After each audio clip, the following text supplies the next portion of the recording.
عن أبي هريرة رضي الله تعالى عنه قال جاء رجل إلى النبي صلى الله تعالى عليه وسلم فقال من أحق الناس بحسن صحابتي قال أمك قال ثم من قال أمك قال ثم من قال أمك قال ثم من قال أبوك سبحان الله سبحان الله।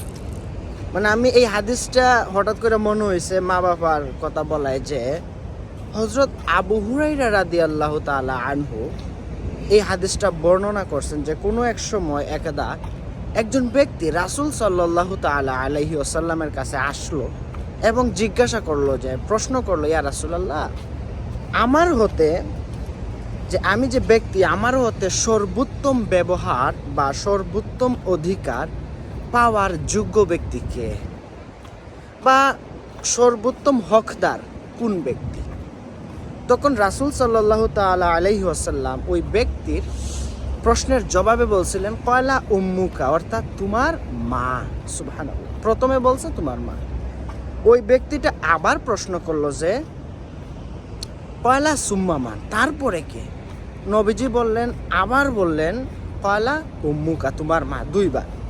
ওই ব্যক্তিটা আবার প্রশ্ন করলো যে তারপরে কে? রাসূল সাল্লাল্লাহু তাআলা আলাইহি ওয়াসাল্লাম 3 নম্বর বারও বললেন যে কয়লা উম্মুকা তোমার মা। চতুর্থবার ওই ব্যক্তিটা আবার প্রশ্ন করলেন ইয়া রাসূলুল্লাহ কয়লা সুম্মামান অতঃপর কে? নবীজি বললেন কয়লা আবুকা মানে তোমার পিতা। অর্থাৎ মা জাতিকে আল্লাহ এবং আল্লাহ রাসূল সাল্লাল্লাহু আলাইহি ওয়াসাল্লাম কতটুকু সম্মান দিয়েছেন হয়তোবা আজকের অনেক নারীরা আমরা বুঝি না, যারা নারী আছে। তবে রাসূল সাল্লাল্লাহু আলাইহি ওয়াসাল্লাম মা জাতির সম্মান, মা জাতির মর্যাদা কত বৃদ্ধি করে দিয়েছেন ওই সময়, সুবহানাল্লাহ। তো মায়ের পায়ের তলে হচ্ছে গিয়ে সন্তানের জান্নাত। আর মায়ের কথা রাসূল সাল্লাল্লাহু আলাইহি ওয়াসাল্লাম 3 বার বলছেন, তারপরে বলছেন যে বাবা। দ্যাট মিনস এইটা না বাবার দাম নাই। অবশ্যই মা বাবা উভয়েরই মূল্য আমাদের সন্তানের কাছে বেশি, ঠিক নিও ভাই। তবে মায়ের মূল্য অনেক বেশি। মায়ের পায়ের তলে হচ্ছে সন্তানের জান্নাত। যেমন আরেকটা হাদিসে আসছে আল জান্নাতু তাহতা আকদামিল উম্মাহাত, সুবহানাল্লাহ। মা এবং বাবার পায়ের নিচে হচ্ছে কি আমরা সন্তানদের বেহেশত।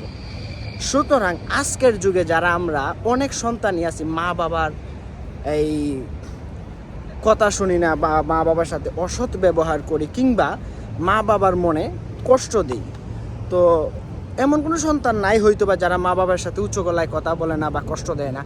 সবাই আমরা মা বাবার কাছে ক্ষমা প্রার্থী এবং এখন থেকে অন্তত আমরা যেন মা বাবার সাথে কোনো খারাপ ব্যবহার না করি এবং সব সময় মা বাবার কথা শুনে তারপর সামনের পথ এগিয়ে চলে। সুতরাং আল্লাহ রাব্বুল আলামিন যেন আমি সহ আমরা প্রত্যেক সন্তানকে মা বাবার প্রকৃত সন্তান হিসেবে কবুল করেন এবং মা বাবার এই সেবা পরিপূর্ণভাবে, মা বাবার খেদমত পরিপূর্ণভাবে করার তৌফিক দেন।